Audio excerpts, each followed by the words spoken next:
She's the first politician actually to be appointed at the UN. So there's lots of people who have come through the bureaucracy, but not sort of politicians. And you know, the government did our bit, and we advocated for her. We did whatever we could. Our office, particularly in New York, worked really hard. Rosemary Banks, who's up there as our permanent rep, is a great lady, did a great job.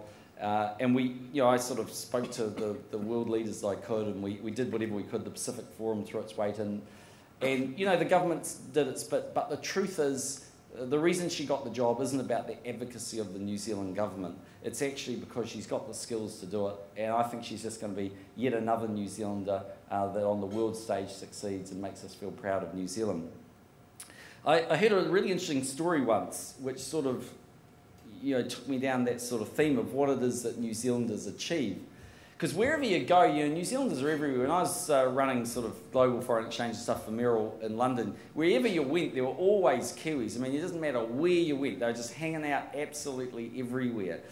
And there was a really interesting story about, there was a situation with iPod where they worked out, obviously, you know, they obviously had this iPod, but they worked out a lot of people go running when they use their iPod, all right? So people want to work out how far they've been when they go running. So this Kiwi guy at iPod was sort of given the challenge to work out how they could integrate the technology at iPod and sort of work out how far people went for a run. Turns out the guy, this New Zealand guy working, I think it was in New York, rings up basically Nike. Says, look, I want to talk to you guys because I think we could embed this computer chip in your running shoes and they could talk to each other and we could get to a situation where we can work out how far you can run. Turns out the person they put him onto was a Kiwi guy working for Nike. I mean, isn't that a remarkable story? You know, you've got two world-class multinational companies, you've got two Kiwis resolving their problems. And it kind of shows you, you know, what we can achieve. We spent a lot of time in the election campaign actually talking about the brain drain. I kind of worry about it. Not because New Zealanders shouldn't go overseas and have great experiences, and some will stay and some will come back. But I worry about the fact that we have the highest brain drain of any country in the developed world for tertiary qualified people. So in other words, for people who have been to university, 1 in 4 of them have now left and they haven't returned. And you look at that and you sort of say we live in a global world where if that carries on, you know, the risk is we become a sort of giant educational facility for Australia. So it worries me, and it's one of the reasons why we're really focused on lifting average per capita incomes and delivering opportunities for New Zealanders. We've got to deliver an environment where entrepreneurial people believe that they can stay in New Zealand and succeed. So at one level I worry about that. But the thing that gives me confidence about that is New Zealanders will always go overseas and they will always travel, and I'm the first to acknowledge that, and I did that myself. But what Kia has done is it's managed to, I think, you know, hugely successfully understand that New Zealanders will go and live overseas, but that doesn't mean their ties to New Zealand and their involvement with New Zealand and their capacity to help New Zealanders is in any way limited. In fact, actually, it's hugely advanced because they have a series of contacts and they can help people through. And that's really the strength, I think, of New Zealand, is that, you know, we're so small, you know, with sort of, you know, tiny degrees of separation. It's a little bit like us in Australia. You know, I always sort of think with Australia, you know, I always say to the Australians, you know, if we got married and then we got divorced, you know, we'd still be cousins. You know, that's how close we are.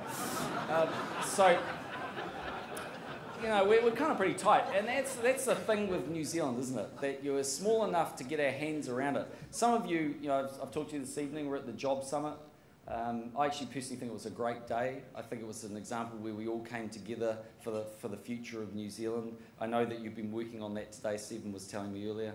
And that's again, one of the reasons why New Zealand's going to come through the global crisis much more rapidly than other countries, because we're small enough to understand the problems, we can get our arms around it, we can actually do something about it. But you see, I guess the reason I am so committed to that stuff is this is the way I kind of see the world going, and that is that we're becoming a smaller and smaller place.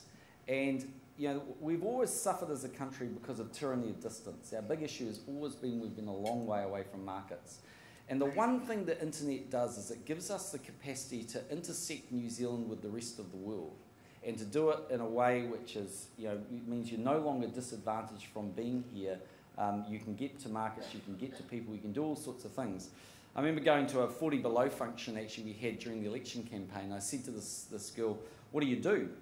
And she said, "I sell wine online to India." I said, "Wow, I didn't think we sold wine in India." She said, "I do, and our sales are doubling every sort of 3 months." And I only raise that because the Korean president was down here a couple of weeks ago. Very interesting guy, very progressive president, actually, President Lee. And I was talking to him about ultra-fast broadband. He said, "Look, this is what we're doing in Korea. We've rolled out to 92% of homes. We've got 8% to go."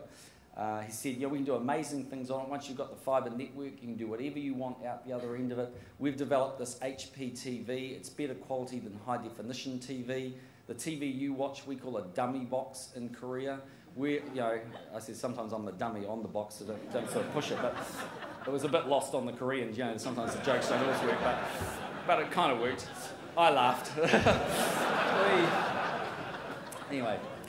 But the interesting thing was, he said, "Look, we're out there designing all these amazing programs and documentaries, and you download, you can watch whatever you want, you can do whatever you want." And he said, "I'm going to roll it out to the last 8% in Korea. They're the poorest Koreans. They're the poorest Koreans. And I'm going to do that because what that's going to do for those families and those kids is going to deliver opportunity." And so I just sort of look at it and I say, if we can lead the world in ultra-fast broadband, or at least be up there with the Koreas of the world, yeah, it's a big investment. I understand that. But in the end, if you want to make a step change and really make a difference to New Zealand, because in the end, politicians come and go, and some come and go faster than others, but in the end, they all come and go. Some leave a cycleway behind, but others, others don't. But they all in the end come and go. And I think when I go, I want to make sure that I can look back and say that New Zealand was in a position where it was able to compete. It had the infrastructure to deliver.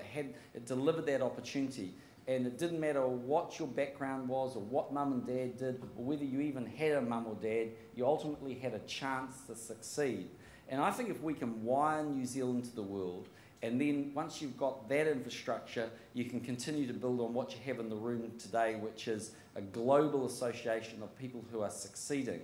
And then you put that all together with a culture which is an amazing country, a country which has just got a sense of its own self, it's got a sense of pride, and it cares about each other. I think you put all that together, I think it's hard to find another country that's going to do better.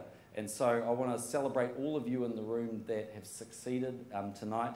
I want to celebrate all of you that have previously won awards, but I actually want to acknowledge all of you for being here, for being part of what it is to be a New Zealander, and for making me proud. Thank you very much.